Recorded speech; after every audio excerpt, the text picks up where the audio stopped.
नमस्कार विद्यार्थी मित्रांनो, वेलकम टू माय बोली क्लासेस. मी विनोद सोनोने. आपण डिस्कस करत आहोत फिजिक्समधला 9th standard lesson number 3, that is current electricity. आपण लेसनच्या शेवटच्या टॉपिकपर्यंत आलेले आहोत आणि लेसनचा शेवटचा टॉपिक आहे रेजिस्टर्स इन पॅरलल.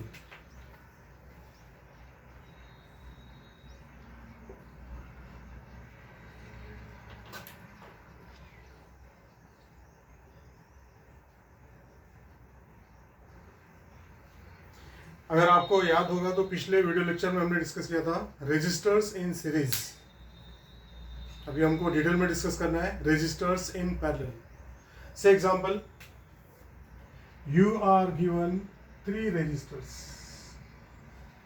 3 रेजिस्टर्स तुम्हाला दिलेले आहेत. त्यापैकी एक आहे R1, दुसरा आहे R2 आणि तिसरा आहे R3. आता या तिन्ही रेजिस्टर्सला पॅरलल मध्ये कशा प्रकारे कनेक्ट करतात ते आपण पाहूया. समजा 2 पॉइंट्स आहेत. This is point C and this is point D. या दोन्ही पॉइंटच्या मध्ये या तिन्ही रेजिस्टर्सला आपल्याला कनेक्ट करायचं आहे. हा पहिला, हा दुसरा आणि हा तिसरा. तिन्ही रेजिस्टर्स यांचा एक टर्मिनल आपण सी ला कनेक्ट करूया आणि तिघांचा सेकंड टर्मिनल जो आहे, let's connect it to D. This is R1, this is R2 and this is R3. बघा आपण तिन्ही रेजिस्टर्सला कशा प्रकारे कनेक्ट केलेला आहे. The 3 resistors are connected between the 2 points C and D such that their one terminal is connected to one point and the other terminal is together connected to another point. अशा प्रकारे जर आपण या 3 रेजिस्टर्सला connect केलं तर यांना म्हटलं जातं resistors in parallel. This is the another system of resistors. म्हणजे हा रेजिस्टर्सला कनेक्ट करण्याचा दुसरा प्रकार आहे. मागच्या पिरियडला आपण पाहिलं होतं तो एक प्रकार resistors in series and this is resistors in parallel. मग बघा कशा प्रकारे आपण रेजिस्टर्सला कनेक्ट केलेला आहे. How are the resistors connected. याला जर आपल्याला डिस्क्राईब करायचं असेल तर कशा प्रकारे आपण डिस्क्राईब करू शकतो. The 3 resistors are connected between the 2 points C and D, one below the other. कशा प्रकारे कनेक्टेड आहे तर एकाच्या खाली दुसरा आहे, दुसऱ्याच्या खाली तिसरा आहे, किंवा तिन्ही रेजिस्टर्सचं एक टर्मिनल, प्रत्येकाचा एक टर्मिनल कॉमन C पॉइंटला आणि प्रत्येकाचा दुसरा टर्मिनल कॉमन D पॉइंटला जर कनेक्ट असेल, अशा प्रकारे जर आपण त्यांना एकमेकांसोबत कनेक्ट केलेलं असेल तर यालाच म्हटलं जातं रेजिस्टर्स इन पॅरलल. ठीक आहे, ये हो गया system of resistors in parallel. आता एक महत्वाचं आपल्याला या ठिकाणी लक्षात ठेवायचं आहे की जेव्हा आपण रेजिस्टर्सला पॅरलल मध्ये कनेक्ट करतो त्यावेळेस या प्रत्येकामधून जाणारा करंट हा डिफरंट राहतो. So when resistors are connected in parallel, different current passes through each resistor. Say example इथे आपण कन्सिडर करूया की इथून जाणारा करंट आहे I1, यातून जाणारा I2 आणि R3 में से जाने वाला करंट है I3. To pass the current इथे आपल्याला एक्सटर्नल सर्किट लागणार आहे.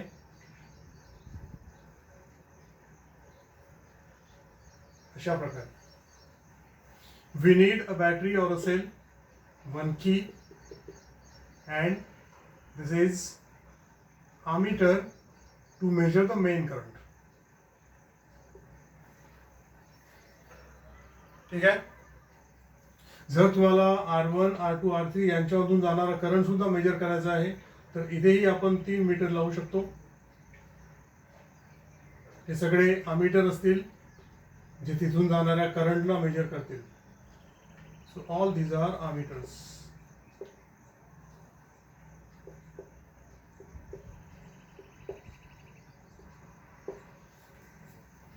So this is circuit arrangement to study resistors in parallel. यहाँ से जो मेन करंट निकलेगा that will be measured by this ammeter. Suppose it is current I. तो current I इथे आल्यानंतर 3 डिफरंट ब्रांचेस मध्ये तो डिवाइड होतो. सपोज त्याच्यापैकी इथून जाणारा करंट आहे I1, इथून जाणारा I2 आणि इथून जाणारा आहे I3.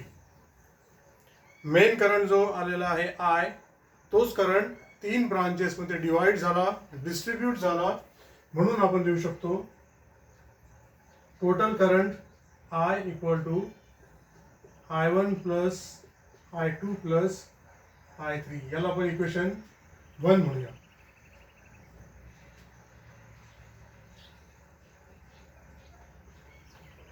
ठीक आहे. मी तुम्हाला सांगत होतो की रेजिस्टर्स इन पॅरलल मध्ये तुम्हाला 2 महत्त्वाच्या गोष्टी लक्षात ठेवाव्या लागतील. एक महत्त्वाची गोष्ट मी तुम्हाला आता सांगितली की वेगवेगळ्या रेजिस्टर मधून जाणारा करंट हा वेगवेगळा राहतो. Different current passes through each resistor. आणि नेक्स्ट इम्पॉर्टंट पॉइंट लक्षात ठेवण्यासारखा आहे की when resistors are connected in parallel potential difference सगळ्यांच्या अक्रॉस हे सारखंच राहते. सभी के अक्रॉस पोटेंशियल डिफरेंस सेम रहेगा. When connected in parallel, potential difference is same, and that will be measured by this voltmeter between points C and D.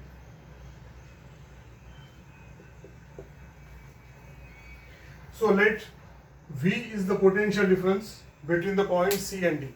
मग इथे जे पोटेन्शियल डिफरन्स आहे तेच याच्या अक्रॉस असेल, तेच याच्या अक्रॉस आणि तेच याच्या अक्रॉस.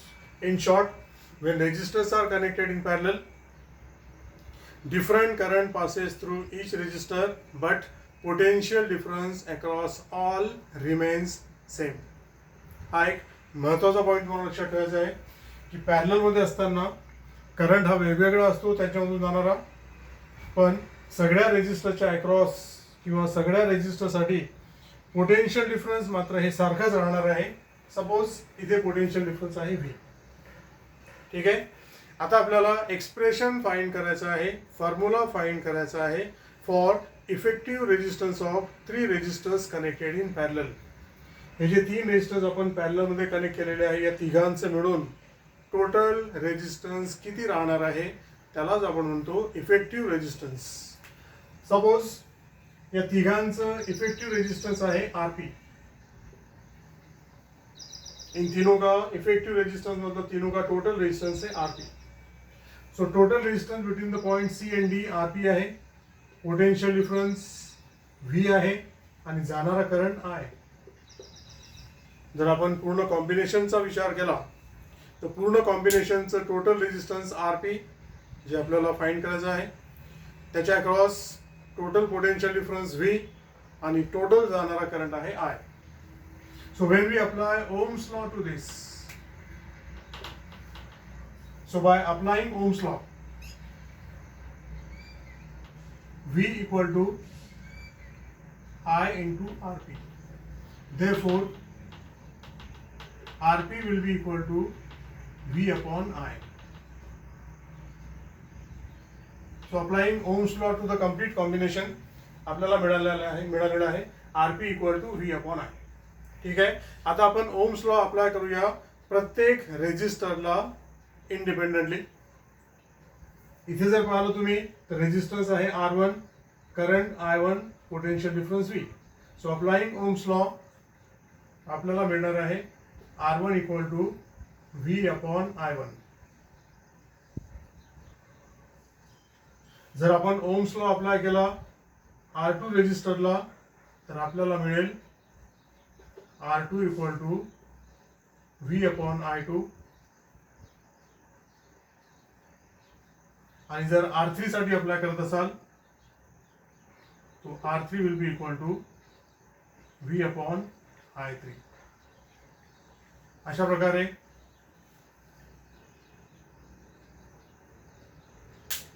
हे 4 इक्वेशन्स आपल्याला मिळालेले आहे. RP equal to V upon I1, R1 equal to V upon RP equal to V upon I, R1 equal to V upon I1, R2 equal to V upon R2 आणि R3 equal to V upon I3. इसमें से आप current भी निकाल सकते हो. याच्यावरनं current किती येणार आहे, तर I will be equal to V upon RP. इसमें से आपको मिलेगा I1 equal to V upon R1. याच्यावरनं तुम्हाला भेटेल I2 equal to V upon R2 और इसमें से आपको मिलेगा I3 equal to V upon R3. अशा प्रकारे आपण I1, I2, I3 आणि I या चारही करंटच्या व्हॅल्यूज काढलेल्या आहेत. Now putting all these values here,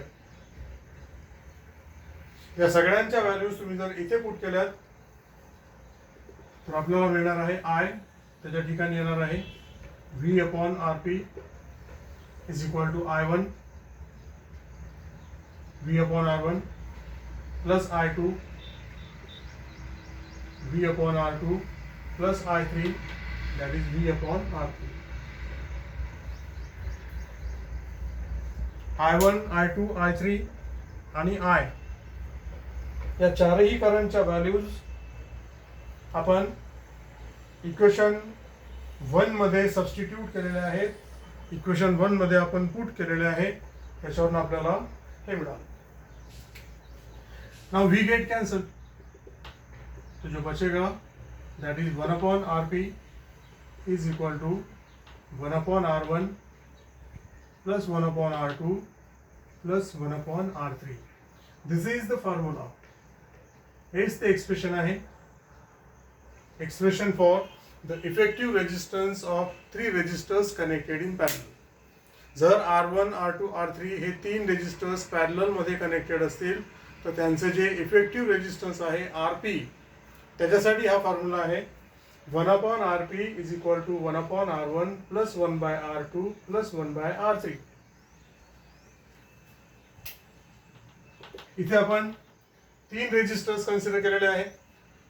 अशा प्रकारे जर खूप सारे रेजिस्टर्स पॅरलल मध्ये कनेक्टेड असतील, किती, तो suppose n number of resistors are connected in parallel, तर त्या सगळ्यांचं जे इफेक्टिव्ह असेल RP, त्याच्यासाठी 1 upon RP equal to 1 upon R1 plus 1 upon R2 plus 1 upon R3 and so on. ऐसे करते करते लास्ट वाला आएगा plus 1 by RN. So this is formula for effective resistance of n number of resistors connected in parallel. Formula पाहून घ्या आणि हा formula तुम्हाला लक्षात ठेवायचा आहे. इसको लर्न करना है आपको. इसका आपको न्यूमेरिकल में काम पड़ेगा. मॅथमॅटिकल प्रॉब्लेम मध्ये याचं काम आपल्याला पडणार आहे. आता याला जर डिस्क्राइब करायचं झालं तर कैसे करोगे. दिस इज 1 बाय RP, याला आपण म्हणतो इनवर्स ऑफ resultant resistance या inverse of effective resistance. So when 3 resistors are connected in parallel, the inverse of effective resistance is equal to sum of inverse of individual resistances. अशा प्रकारे आपण याला describe करू शकतो. नेक्स्ट इम्पॉर्टंट थिंग, हे जे expression आपल्याला मिळालेलं आहे याच्यावरून आपल्या लक्षात येते कि RP is less than R1, less than R2, less than R3. जे इफेक्टिव्ह रेजिस्टन्स आहे पॅरलल कॉम्बिनेशन मध्ये, ते इफेक्टिव्ह रेजिस्टन्स प्रत्येक रेजिस्टन्सच्या व्हॅल्यूपेक्षा कमी राहते. R1, R2, R3 इनमें से जो मिनिमम होगा, जिसकी वैल्यू सबसे कम होगी, उससे भी कम होता है इफेक्टिव रेजिस्टेंस. तो effective resistance of resistors in parallel is less than the least resistance.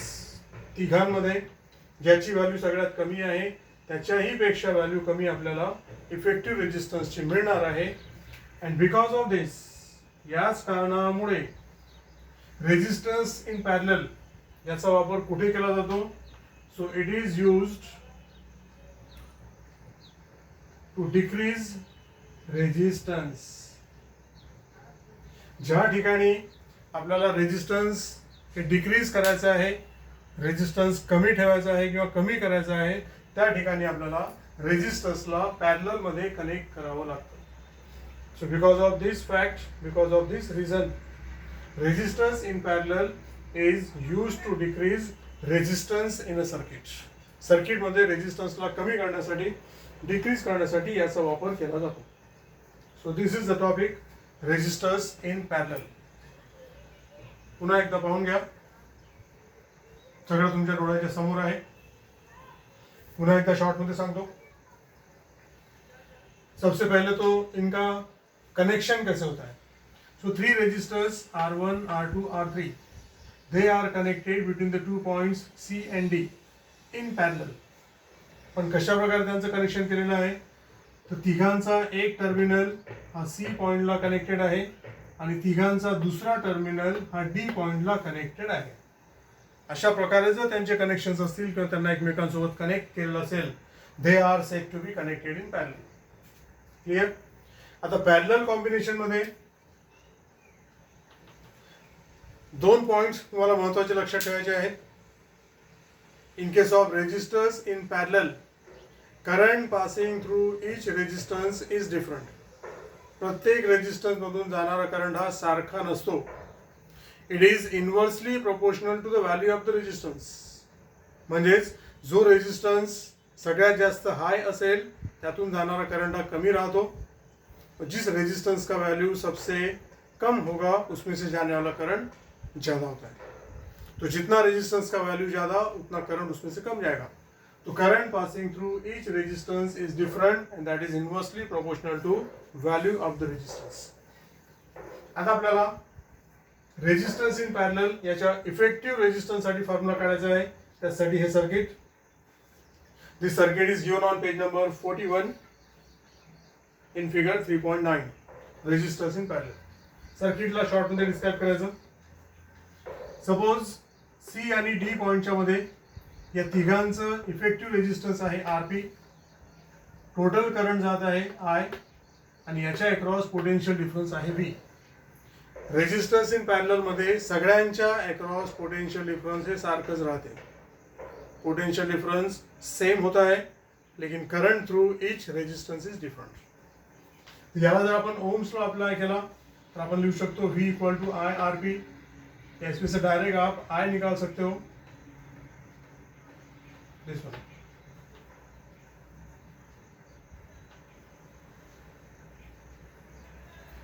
ये अगर आपने नहीं लिखा तो भी चलेगा. डायरेक्टली अपन करंटची व्हॅल्यू काढू शकतो. So applying Ohm's law to the combination, directly हम लिख सकते हैं. अगर ओम्स लॉ अप्लाई किया तो करंट इतना आएगा I equal to V upon R P. And applying Ohm's law to individual resistances, R1 मधून जाणारा करंट I1 आहे, R2 मधून जाणारा I2 आहे आणि R3 मधून जाणारा करंट I3 आहे. पोटेन्शियल डिफरन्स सगळ्यांच्या अक्रॉस V आहे. So applying Ohm's law to each resistance separately हमको मिलेगा I1 equal to I2 equal to I3 equal to. Battery से मेन करंट आता है अप टू पॉइंट C और यहाँ आने के बाद 3 पार्ट्स में डिवाइड होता है.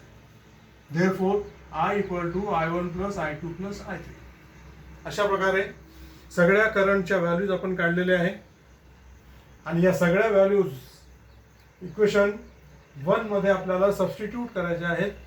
So putting the values of I1, I2, I3 in equation 1, ये सारी वैल्यूज अगर हमने यहाँ डाली तो इसको सिंप्लीफाई करके हमको ये मिलता है 1 by R P equal to 1 by R1 plus 1 by R2 plus 1 by R3. This is the expression for effective resistance of 3 resistors connected in parallel. If n number of resistors are connected in parallel तो equation ऐसे बनेगा. याला आपण define करू शकतो. Inverse of effective resistance is equal to sum of inverse of individual resistances. याच्यावरून आपल्याला हे लक्षात येते की RP लेस दॅन R1, RP लेस दॅन R2, RP लेस दॅन R3. म्हणजेच रेजिस्टन्स इन पॅरलल याचं जे इफेक्टिव्ह रेजिस्टन्स राहते ते प्रत्येक रेजिस्टन्स पेक्षा कमी राहते किंवा तिघांपैकी सगळ्यात कमी व्हॅल्यूचा जो असेल त्याच्याही पेक्षा कमी आरपी राहते. आणि याच कारणामुळे resistance in parallel it is use to decrease resistance in circuits. Clear? So this is the topic resistors in parallel which is given on page number 41.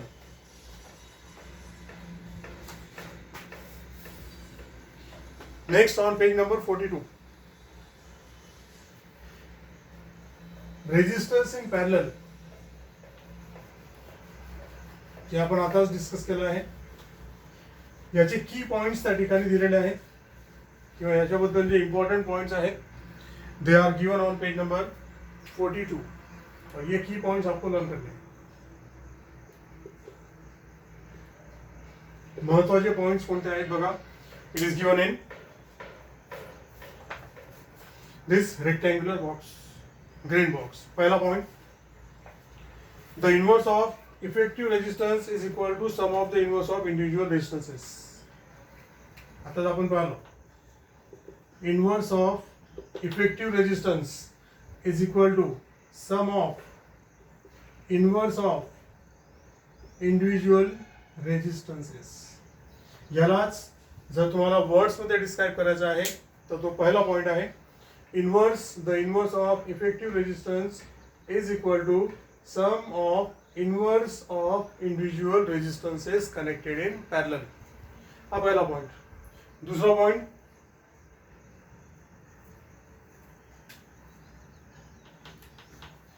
The current flowing through individual resistance, ज्या रेजिस्टन्समधून current जाणार आहे it is inversely proportional to value of the resistance. मी तुम्हाला आता सांगितलं की ज्या रेजिस्टन्सची व्हॅल्यू कमी असेल त्याच्यामधून जाणारा करंट हा जास्त राहतो आणि ज्या रेजिस्टन्सची व्हॅल्यू जास्त राहणार आहे त्याच्यामधून जाणारा करंट हा कमी असेल. तिसरा पॉइंट, पोटेन्शियल डिफरन्स सगळ्यांच्या अक्रॉस सेम राहते. When resistors are connected in parallel, potential difference across all across each resistance remains same. चौथा पॉइंट आहे, the effective resistance of resistors in parallel is less than each resistor. म्हणजे less than R1, less than R2, less than R3. प्रत्येकापेक्षा effective resistance याची value कमी राहते किंवा तिघांमध्ये जो सगळ्यात कमी व्हॅल्यूचा असेल त्याच्याही पेक्षा इफेक्टिव्ह रेजिस्टन्स याची व्हॅल्यू राहते. आणि याच कारणामुळे रेजिस्टन्स इन पॅरलल याचा वापर कशासाठी केला जातो किंवा कुठे केला जातो तर रेजिस्टरला डिक्रीज करण्यासाठी, रेजिस्टन्सला डिक्रीज करण्यासाठी याचा वापर केला जातो. आणि शेवटचा पॉइंट आहे सेम जे आता सांगितलं मी, it is use to reduce the resistance.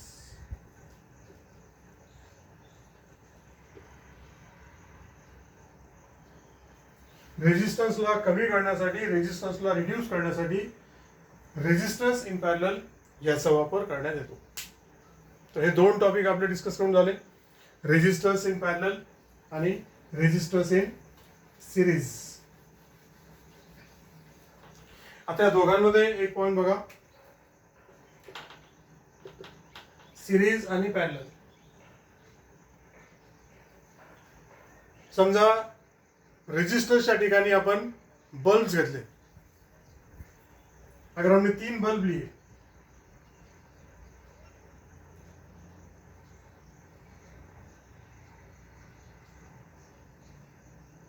आणि या तिघांना जर आपण अशा प्रकारे सिरीज मध्ये कनेक्ट केलं आणि याला जर आपण बॅटरी लावली किंवा सेल कनेक्ट केलं तो तीनों रेजिस्टेंस ऑन हो जाएंगे.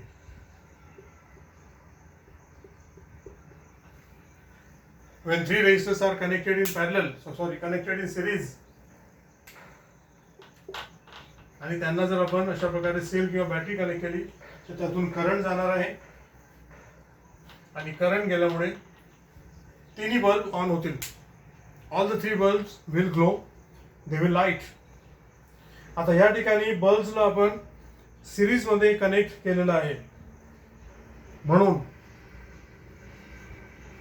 या तिघांपैकी जर एकही बल्ब किंवा तिघांपैकी कोणताही बल्ब हा फ्यूज झाला, तीनों में से कोई भी बल्ब अगर फ्यूज हो जाता है तो तीनों बल्ब्स ग्लो करना बंद कर देंगे. तिघांपैकी कोणताही बल्ब जर फ्यूज झाला, खराब झाला, डॅमेज झाला तर त्याच्यामुळे तीनही बल्ब यातून जाणारा करंट हा स्टॉप करेल, करंट हा ब्रेक होणार आहे. So all the three bulbs will stop glowing. Parallel मध्ये काय होतं बघा, हे तीन बल्ब आहेत. आता या तिघांना आपल्याला कनेक्ट करायचं आहे पॅरलल मध्ये.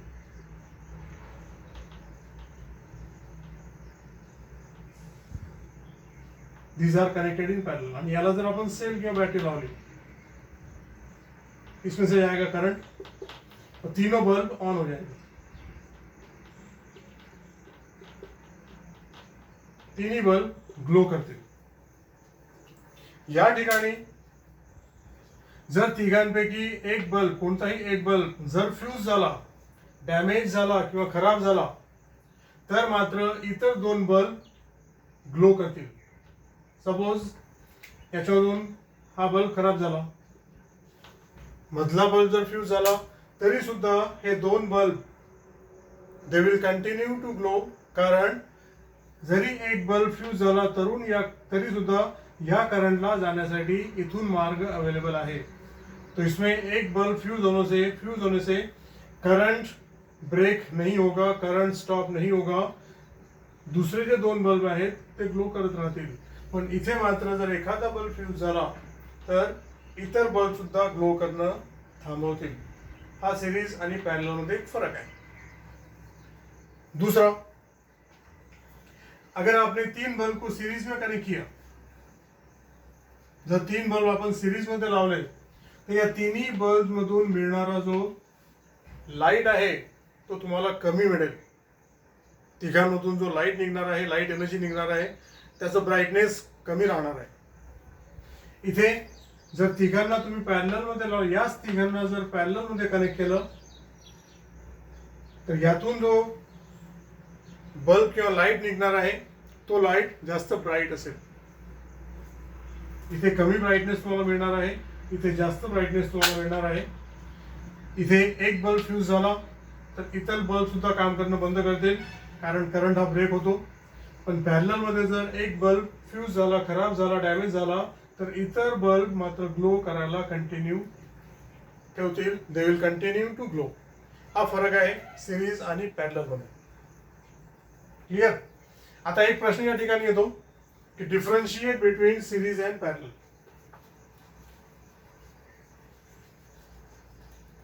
रेजिस्टर्स इन सिरीज आणि रेजिस्टर्स इन पॅरलल याच्यामध्ये डिफरन्सेस सांगा, असा एक प्रश्न आहे. असे दोन कॉलम आपण करायचे. So how are resistors connected. इथे लिहायचं resistors are connected in a line. इथे कशा प्रकारे कनेक्टेड आहे, तर resistors are connected one below the other between two common points. Second point, when resistors are in series, current is same passing through all. When resistors are connected in parallel, प्रत्येकामधून जाणारा current हा वेगवेगळा राहतो. Different current passes.